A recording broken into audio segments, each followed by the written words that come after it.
अपना संतान के सुख से वंचित है। अब बहनें संपर्क करें विंध्य क्षेत्र के विख्यात पहिल टेस्ट ट्यूब बेबी सेंटर से। महिला से संबंधित कोनो गंभीर समस्या के खातिर संपर्क करें प्रतिदिन पुराना तीर्थ मेमोरियल अस्पताल कुटेही रीवा। संपर्क कर सके थे 8821000416 पर या 0766235245 पर। डॉक्टर बीना मिश्रा, स्त्री रोग एवं बांझपन विशेषज्ञ से प्रथम IVF क्लिनिक, IVF मौचतक। अपने के कार्यकाल के दौरान एक लेटर जो है काफ़ी वायरल रहा, हुआ लेटर रहा सीधी के विधायक केदारनाथ शुक्ल के एक डिमांड का लेके उनके द्वारा जो है कुछ भस्म टूथपेस्ट दवाई मांगी गई रही और शायद वह लेटर अपना का कोनो विभाग से मिला कि भाई अपना के ऊपर यह आरोप रहा कि वो दवाई नहीं देता ही हम जब मांगी थे। तो डॉक्टर SB खरे के द्वारा बड़ा स्पष्ट लेख कह के वो लिखा का रहा कि हमका ऐसा कौनो दवाई के वह का वाक्य रहा डॉक्टर साहब थोको के बारे में विषय। अब वो तो कुछ ऐसा वाक़या नहीं था जी। उसमें मैंने शासन से बहुत पुराना है और काफ़ी पहले 1958 वगैरह में ये बना था, अस्तित्व में आया था और उसके बाद से इसके धीरे धीरे बिस्तर बढ़ते गए हैं। पर आज जिस तरह से पॉपुलेशन का रेशियो है उस हिसाब से चिकित्सालय में जगह अच्छे तरीके से काम करते हैं विषय विशेषज्ञ। उनकी हमारे पास करीब करीब 31 पोस्ट खाली हैं, सिर्फ 5 या 6 भरी हुई है।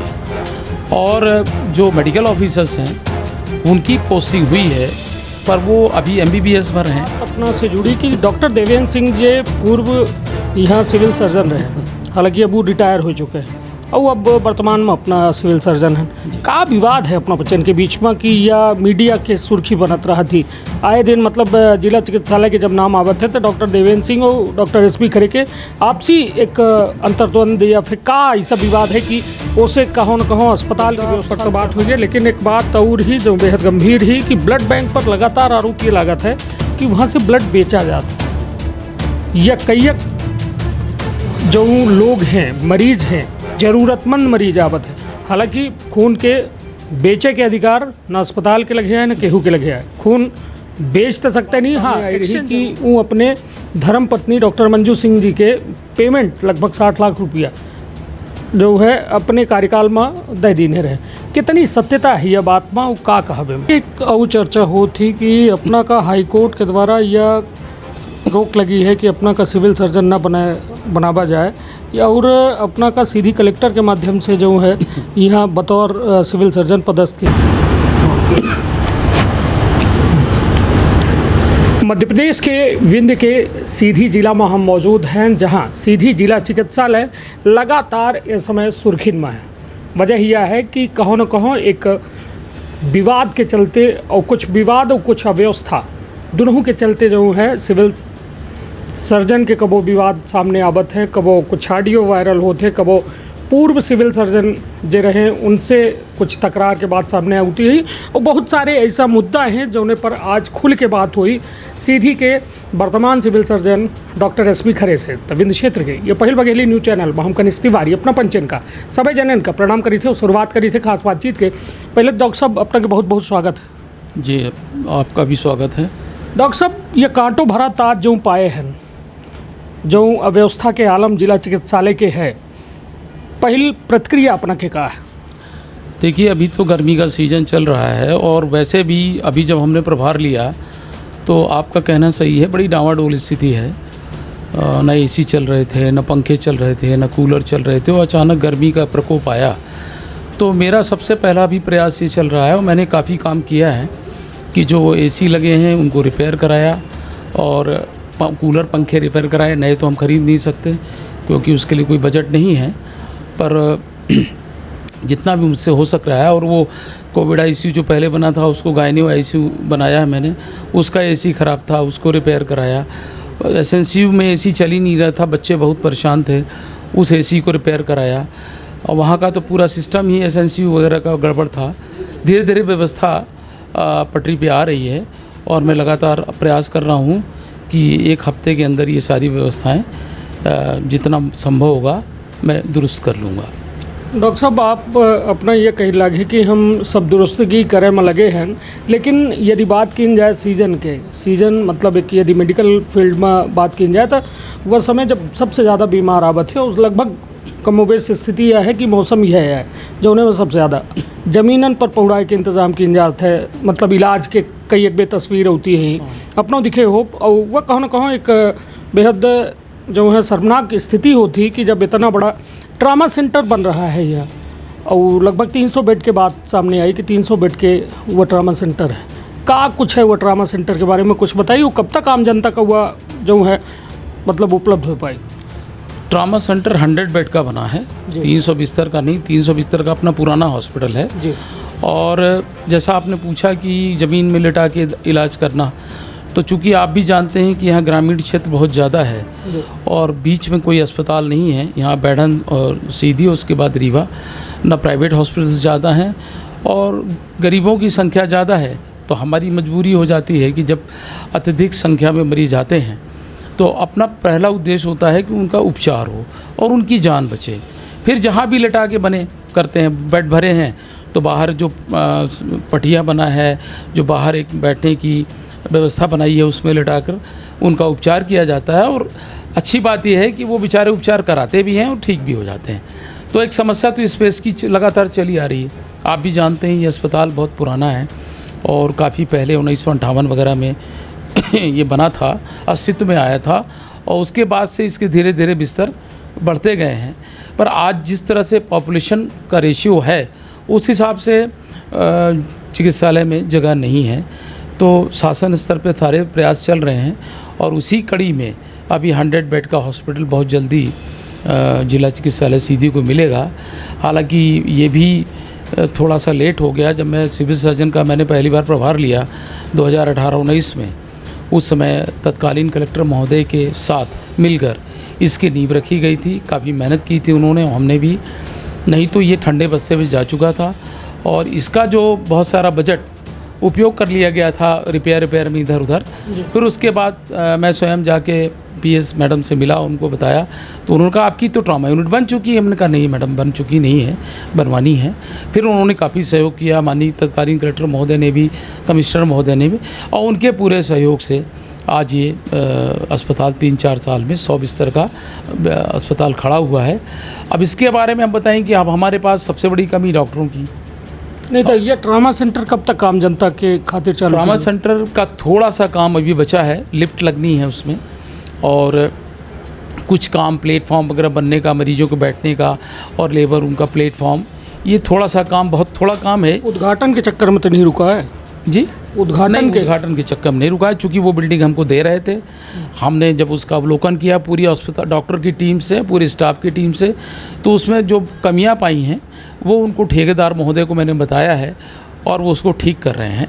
और मुझे ऐसा लगता है कि 1 महीने के अंदर ये हम चालू कर लेंगे। ओपीडी तो बहुत जल्दी शुरू करने वाले हैं हम, अगले हफ्ते से ओपीडी हम शुरू कर देंगे नई बिल्डिंग में, क्योंकि डॉक्टर को बैठने की जगह मिलेगी। अभी पुरानी बिल्डिंग में एक चैम्बर में 4-4, 5-5 डॉक्टर बैठ रहे हैं, वो भी अच्छी बात नहीं है। डॉक्टर की कमी के भी अपना जिक्र करें कि लगातार जो है डॉक्टरों की कमी के बात सामने आ रही, लेकिन बीते कुछ दिनों से या फिर बीते कुछ सालन से कुछ नई टीम, नए युवा डॉक्टर अपने सीधी के जरूर मिले हैं। लगभग कितनी अपना बचन का और डॉक्टरों की आवश्यकता है या कितने और डॉक्टर आए जाएँ तो सीधी जिला चिकित्सालय के कुछ दशा दिशा बदल जाए? देखिए, स्पेशलिस्ट विशेषज्ञ डॉक्टर हर सब्जेक्ट के अलग अलग होते हैं और वो कायदे से और अच्छे तरीके से काम करते हैं विषय विशेषज्ञ। उनकी हमारे पास करीब 31 पोस्ट खाली हैं, सिर्फ 5 या 6 भरी हुई हैं। और जो मेडिकल ऑफिसर्स हैं उनकी पोस्टिंग हुई है, पर वो अभी MBBS भर हैं, कुछ PG हैं, तो पहले की अपेक्षा से बढ़ोतरी हुई है, पर विशेषज्ञ डॉक्टर नहीं है। जैसे बेहोशी की बात करें हम तो निश्चेतना विशेषज्ञ एक जिला चिकित्सालय में कम से कम 3 होने चाहिए। अब एक चिकित्सक है, वो दिन भर रात भर काम करके थक जाता है, तो होता क्या है, हमारे पास बड़ी विपरीत विषम परिस्थिति बन जाती है कि दिन भर उसी व्यक्ति ने काम किया और उसी से हमको रात भर काम लेना है।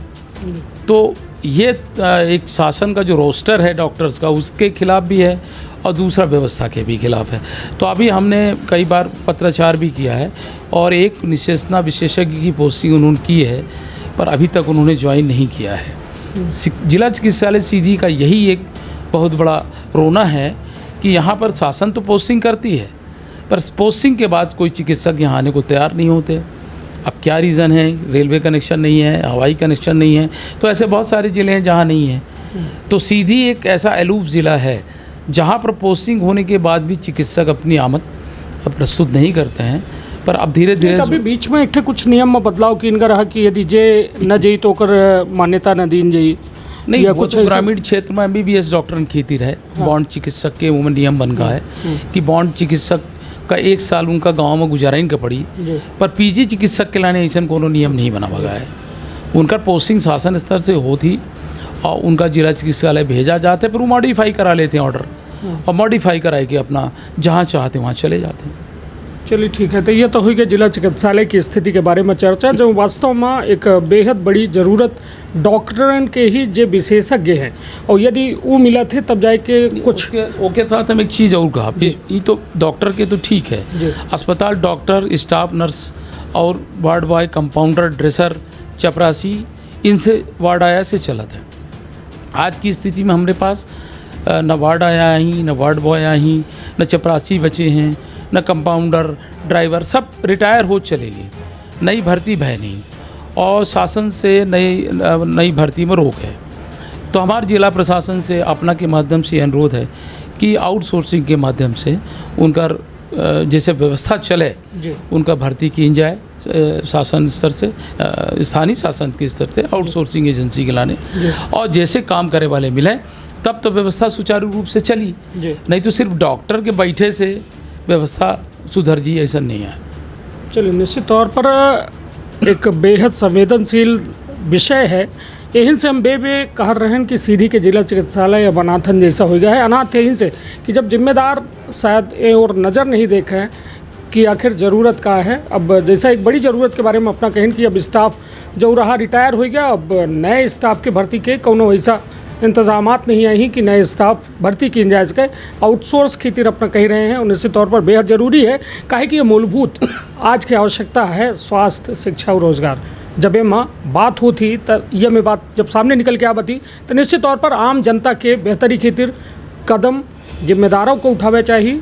जे जिम्मेदार जनप्रतिनिधि हैं और वो के साथ साथ सरकारी अधिकारी अफसरन का ये और गंभीरता से देखा जाए।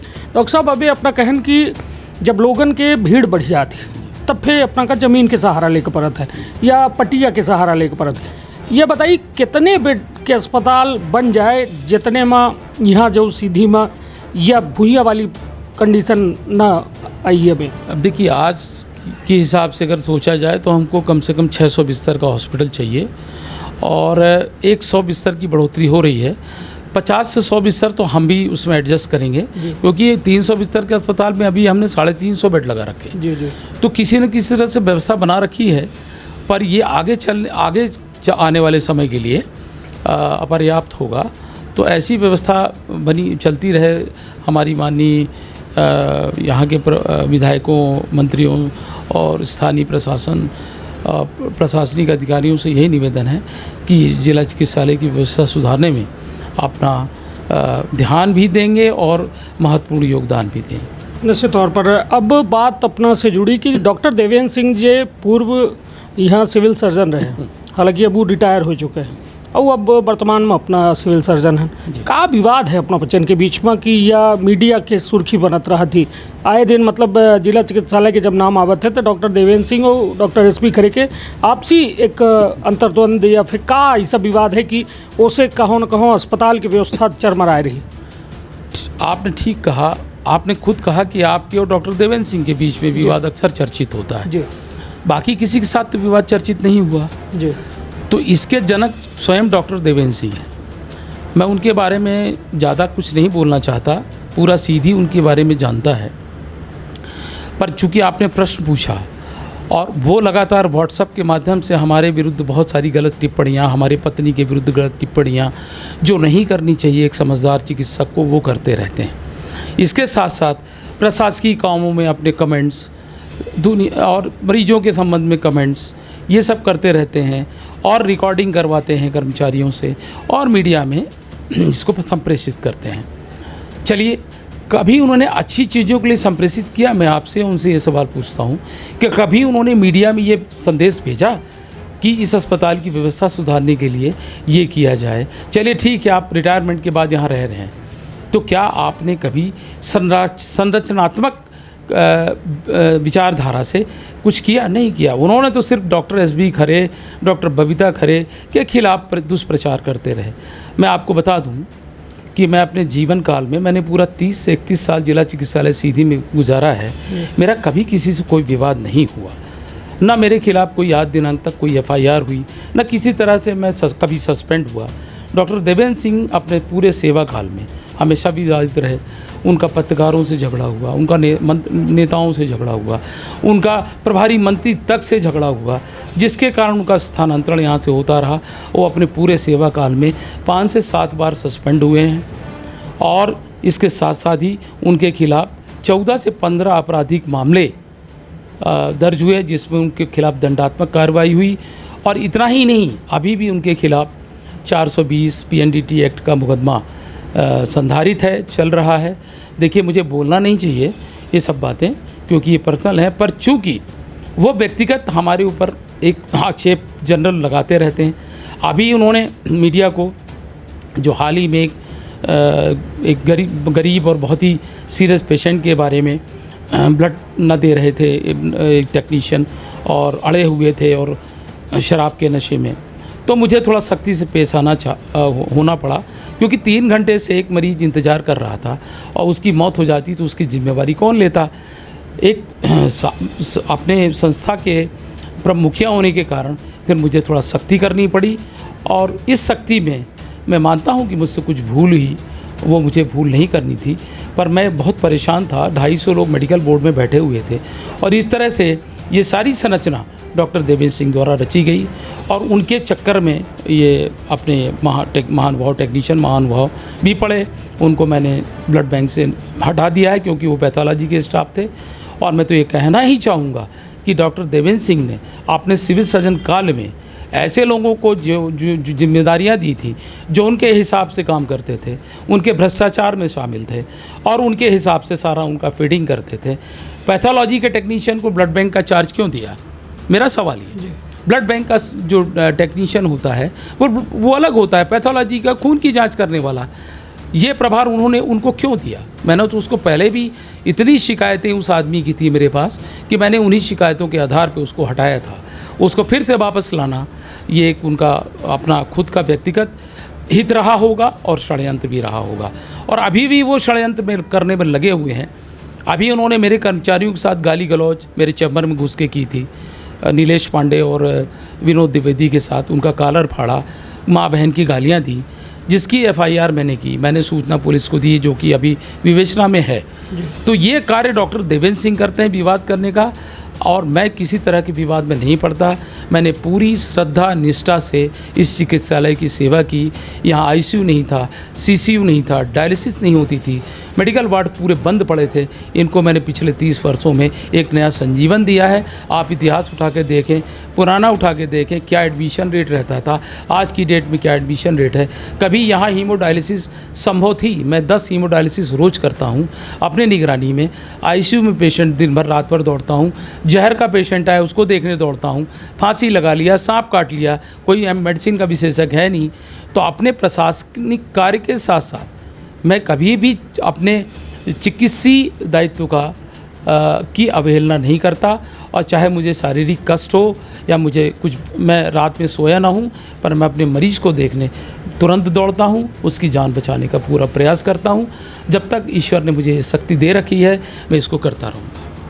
चलिए, निश्चित तौर पर एक बेहद बड़ी बात कहे कि हाल में अभी डॉक्टर एसबी खरे के एक ऑडियो सोशल मीडिया में वायरल हो रहा है, जेकर आज अखबारन में सुर्खी बनी और ओमा डॉक्टर एसबी खरे एक टेक्नीशियन का जो ब्लड बैंक में है ओका जो है गाली देत वो ऑडियो में जो है सुनात लागे। लेकिन वो कौने परिस्थिति में ये सब बात है वह अपना के द्वारा स्पष्ट करेंगे कि एक महिला एनीमिक रही जेकर 4% ब्लड रहा और वह ब्लड के चलते जो है तत्काल रूप से ब्लड चाहे का रहा, लेकिन वो कमोबेश स्थिति ऐसा बना थी उठे कि यह में गाली की शुरुआत उसी टेक्नीशियन ने की जी। थोड़ा ने बताई गाली ना हुआ वृत्तांत की आखिर काहे के खातिर अपना मांगे ना फिर का कैसा वार्तालाप शुरू। नहीं देखिए, हम तो मरीज के हित में बोले, हमने उसको 3 घंटे पहले ब्लड फ्री कर दिया, तो इनको कोई अधिकार नहीं उसको ब्लड को ना देने का, रोकने का। उसमें भी मैं आपको बताऊंगा कि डॉक्टर देवेंद्र सिंह ने इस पूरे ऑडियो की संरचना की, उन्होंने ओंकार सिंह को अपने साथ मिलाकर ये षड्यंत्र रचा। और चूँकि मैं व्यस्त था, मेरे ऊपर लोड बहुत था, मेडिकल बोर्ड बैठा था, 250-300 लोग मेडिकल बोर्ड में आए हुए थे। हाँ, मैं इस बात को महसूस करता हूँ कि कार्य की अधिकता के कारण मुझसे जो गलती हुई, मुझे ये नहीं कहना चाहिए था और नहीं करना चाहिए था, पर इसके लिए मैं सभी से क्षमा प्रार्थी हूँ। मैंने कभी इस तरह की गलतियाँ जीवन में नहीं की। जी चलिए, निश्चित तौर पर अपना का लागत है कि वह समय ऐसा रहा कि जब अपना परेशान रहे और वो समय एक गंभीर मरीज खातिर ब्लड मांगी, कौनो व्यक्ति सामने वाला जब अपना का उकसावे के प्रयास करीन, अपना के साथ अपना के आरोप है कि वो हमरे साथ गाली गलौज करीन, तब हमरे द्वारा सामने वाले का गाली दिन गए। हालांकि ठीक है, यह मुद्दा पर तो बात हुई है, लेकिन एक बात और ही जो बेहद गंभीर ही कि ब्लड बैंक पर लगातार आरोप ये लागत है कि वहाँ से ब्लड बेचा जाता है। या कई जो लोग हैं, मरीज हैं, ज़रूरतमंद मरीज आवत है, हालांकि खून के बेचे के अधिकार ना अस्पताल के लगे हैं ना केहू के लगे है, खून बेच तो सकते नहीं, हाँ एक्सचेंज जरूर हो सकता है। ये बताइए, यह आरोप कैसा है और का एवं कुछ सत्यता है, ये केवल? देखिए, शिकायतें तो मेरे पास बहुत रिटर्न में हैं, राइटिंग में हैं। अभी जो ये वीडियो ऑडियो आरएल की बात कर रहे थे, ये धनपत कोल के लड़के से भी जब मैंने फ्री ब्लड किया तो उसे 3 घंटे का समय क्यों लिया गया? उसको 3 घंटे का समय इसलिए मांगा गया कि उससे भी राशि की मांग की गई। उसने मुझे लिखित में प्रतिवेदन दिया है कि मुझसे ओंकार सिंह द्वारा 2000 रुपये मांगे जा रहे थे ब्लड के। जी हाँ, ब्लड को देने में। तो ये निश्चित तौर पे कुछ ना कुछ गड़बड़ है और ये इन्हीं के कार्यकाल में है, डॉक्टर देवेंद्र सिंह के कार्यकाल में हुआ है और उसके पहले भी शिकायतें आती थी। मैं इसको पूरी तरह से कंट्रोल करने का प्रयास करूंगा, इसीलिए मैंने ब्लड बैंक की व्यवस्था चुस्त दुरुस्त करने के लिए मैंने 2 लोगों को वहाँ से हटा दिया है। और अगर कभी भी इस तरह की शिकायत मिलेगी तो मैं कठोर से कठोर कार्रवाई करूंगा, क्योंकि ब्लड नहीं बेचा जा सकता, कानूनी अपराध है वो। जी निश्चित तौर पर एक बेहद बड़ी बात हो, जेकर पुष्टि खुद डॉक्टर एस.बी. खरे कह रहे हैं कि ओमकार सिंह नामक व्यक्ति के शिकायत थी कि 2000 रुपया ब्लड के मांग रहे हैं। लेकिन सवाल सबसे बड़ा यह कि यह अस्पताल के आखिर अव्यवस्था के जिम्मेदार को है, काहे कि लगातार जो यह में जब समस्या सामने होती है तब एक सवाल सबसे बड़ा यह खड़ा होता है कि आखिर जिम्मेदार जो हैं का डॉक्टर एस.बी. खरे भर जिम्मेदार हैं या पूरी व्यवस्था जिम्मेदारी जो यह व्यवस्था का व्यवस्थित नहीं कह पावला गया। अब सवाल एक थे हो कि डॉक्टर देवेंद्र सिंह पर अपना के द्वारा और मीडिया में ये बात सामने आई रही कि वो अपने धर्म पत्नी डॉक्टर मंजू सिंह जी के पेमेंट लगभग 60 लाख रुपया जो है अपने कार्यकाल में दे दीने रहे। कितनी सत्यता है यह बात में, का कहबे में? अब चूँकि जब मैंने अपना प्रभार लिया 1 अप्रैल 2023 को, उसके बाद विभाग के सभी अकाउंटेंट और जितने अपने स्थापना के क्लर्क थे गजटेड के, उन्होंने मुझे जानकारी दी कि डॉक्टर देवेंद्र सिंह ने बिना अनुमति के 61 लाख रुपए डॉक्टर मंजू सिंह का निकाला है। ये सत्य जानकारी है, क्योंकि अब चूँकि मैं मीडिया से झूठ नहीं बोल सकता। और इस संबंध में आपको एक बात और बता दूं कि डॉक्टर श्रीमती मंजू सिंह सेवा से 2011 से ही बर्खास्त हैं और उन्हें सेवा से वापसी का आज दिनांक तक कोई आदेश शासन स्तर से नहीं हुआ है। माननीय उच्च न्यायालय में उन्होंने प्रकरण दायर किए थे, उसके परिपालन में भी शासन ने कोई भी आदेश आज दिनांक तक नहीं किया है और ना ही डॉक्टर श्रीमती मंजू सिंह को सेवा में वापस लिया है। तो ये बहुत ही गंभीर वित्तीय अपराध है। अपनों के कार्यकाल के दौरान बतौर डॉक्टर के रूप में उपचार कर रही, कौने आदेश के तहत कर रही, ओपीडी में कैसा बैठल रही? नहीं, तो हम तो आपको उसका जवाब दे रहे हैं। उसमें क्या था कि देखिए क्या जब आप उस समय नहीं, हमारे समय की बात नहीं है, ये जब डॉक्टर डी.के. द्विवेदी साहब थे सिविल सर्जन और शुक्ला जी सीएमओ थे, तो इनको 1 महीने की परमिशन नसबंदी के कार्य के लिए दी गई थी। उसके बाद उन्होंने कार्य किसके आदेश से किया, ये तो तत्कालीन सिविल सर्जन और सीएमओ ही बताएंगे। पर मैं आपको अब ये बता देना चाहता हूँ कि जब मेरा कार्यकाल शुरू हुआ तो मैंने इनका वेतन नहीं निकाला जी। और ये फील्ड में काम करती रहीं, नसबंदी का कार्य करती रही हैं, एलटीटी ऑपरेशन करती रही हैं, पर वेतन का जहाँ तक सवाल है किसी भी सिविल सर्जन ने नहीं निकाला। इवन वीवी सिंह सर थे और डीके द्विवेदी सर थे, फिर मैं भी रहा, फिर अजय गुप्ता सर रहे, फिर उसके बाद मैं फिर हुआ, उसके बीच में नरेंद्र सिंह साहब थे, पर किसी ने वेतन आहरण की कार्रवाई नहीं की। क्यों? क्योंकि शासन स्तर से कोई भी निर्देश प्राप्त नहीं थे। इतना है, इतनी ज़्यादा मात्रा में वेतन 8 साल का अचानक निकालना ये एक गंभीर वित्तीय अपराध की श्रेणी में आता है और ये उन्होंने किया है।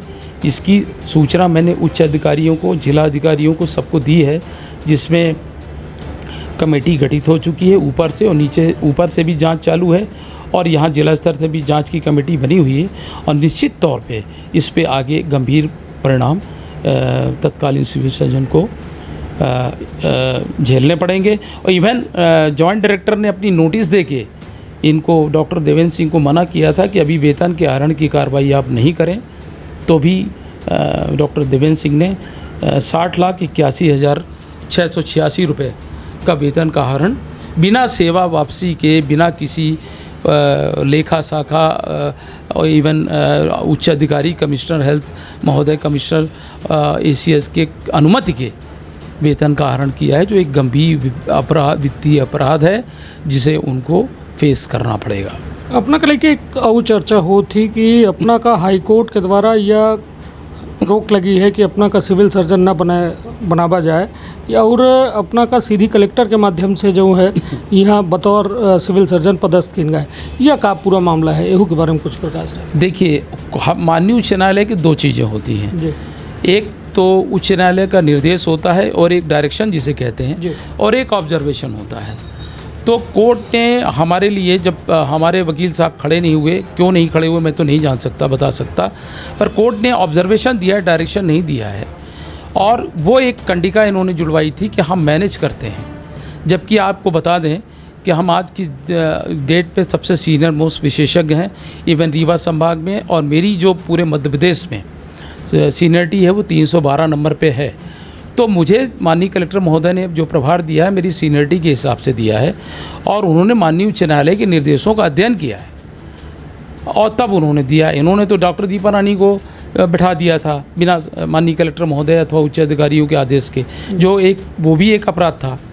तो ये ऑब्जर्वेशन जब उन्होंने कोर्ट ने दिया कि आप ये वकील लोगों का अपना रहता है, तो उन्होंने कहा कि ये जूनियर है और मैनेज कर लेते हैं, वो कंडिका हमारे वकील साहब ने निकलवाई नहीं, मैनेज की। अब माननीय उच्च न्यायालय को मैंने रिव्यू पिटीशन फाइल किया, उन्होंने मेरी रिव्यू पिटीशन अलाउ कर दी है और उसका बहुत जल्दी फैसला आएगा, और मैं उसके बारे में आपको जब फैसला आ जाएगा तो बताऊंगा।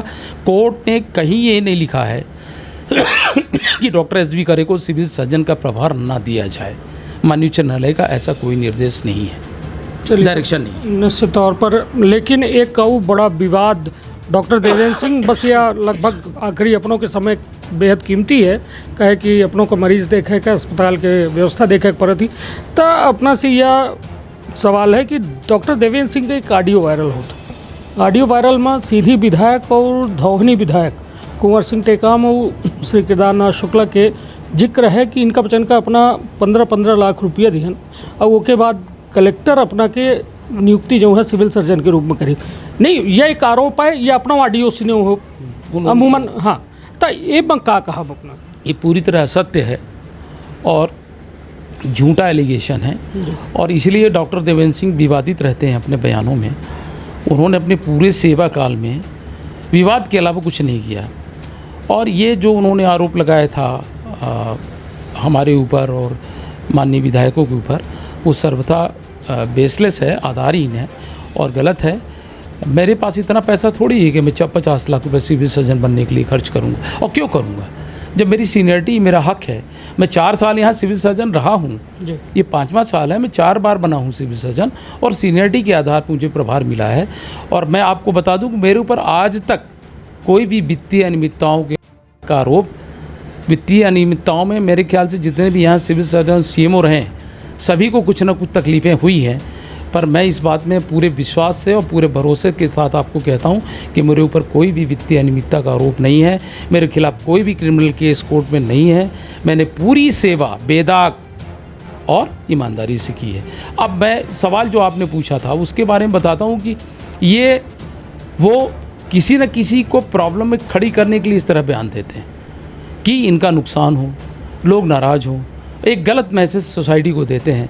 मैं नहीं समझता कि सीधी की जनता और सीधी के लोग इतने बेवकूफ़ होंगे कि इनकी बातों पे भरोसा करेंगे। चलिए, निश्चित तौर पर डॉक्टर एस.बी. खरे बड़े बेबाक अधिकारी के रूप में जाने जाते, कहे कि एक अपने के कार्यकाल के दौरान एक लेटर जो है काफ़ी वायरल भरा रहा, वो लेटर रहा सीधी के विधायक केदारनाथ शुक्ल के एक डिमांड का लेके उनके द्वारा जो है कुछ भस्म, टूथपेस्ट, दवाई मांगी गई रही और शायद वह लेटर अपना का कोनो विभाग से मिला कि भाई अपना के ऊपर ये आरोप रहा कि वो दवाई नहीं देता ही हम जब मांगी थे। तो डॉक्टर एस.बी. खरे के द्वारा बड़ा स्पष्ट लेख कह के वो में लिखा गया रहा कि हमका ऐसा कौनो दवाई के वह का वाक्य रहा डॉक्टर साहब थोको के बारे में विषय वो तो कुछ ऐसा वाक़या नहीं था जी। उसमें मैंने शासन से बजट की मांग की थी, क्योंकि माननीय लोगों की अलग से प्रावधान दिया है शासन ने कि मंत्री महोदय, स्थानीय विधायक अगर उनको कोई तकलीफ़ होती है जी। तो उन्हें जो अगर विशेष दवाइयाँ हैं वो उपलब्ध कराना चाहिए, और वो उपलब्ध कराने के निर्देश शासन स्तर से हैं और विधानसभा से भी है।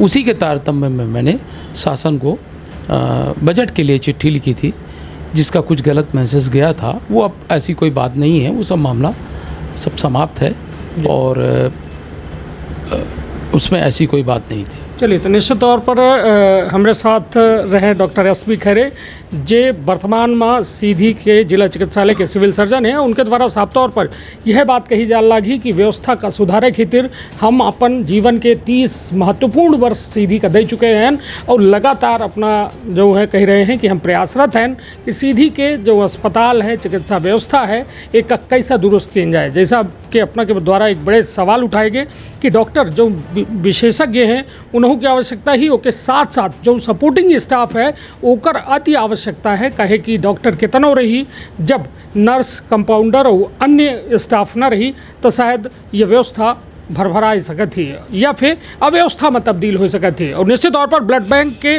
ऊपर जो आरोप है ओहू में कहो न कहो अपना दावा कह रहे हैं कि हम मामला में जांच करब और या खून जो बेचे के काम कह रहा है ओके खिलाफ यदि हमारे पास अपना के लगे तो बहुत कुछ सबूतों है, कुछ आवेदन है, और लेकिन अपना के द्वारा यह कहा जा रहा है कि यदि में को शामिल है कठोर से कठोर कार्यवाही हुई, कहे कि खून बेचब एक अपराध है। तो निश्चित तौर पर एक बिल्कुल बेबाक बातचीत है डॉक्टर एस.बी. खरे के साथ, जिनके द्वारा सवालन के बेहद सादगी से जवाब देंगे। तो अपन अपने परिवार के रखा बहुत ख्याल। धन्यवाद, प्रणाम। बहुत लंबा ना खिंचवा करा।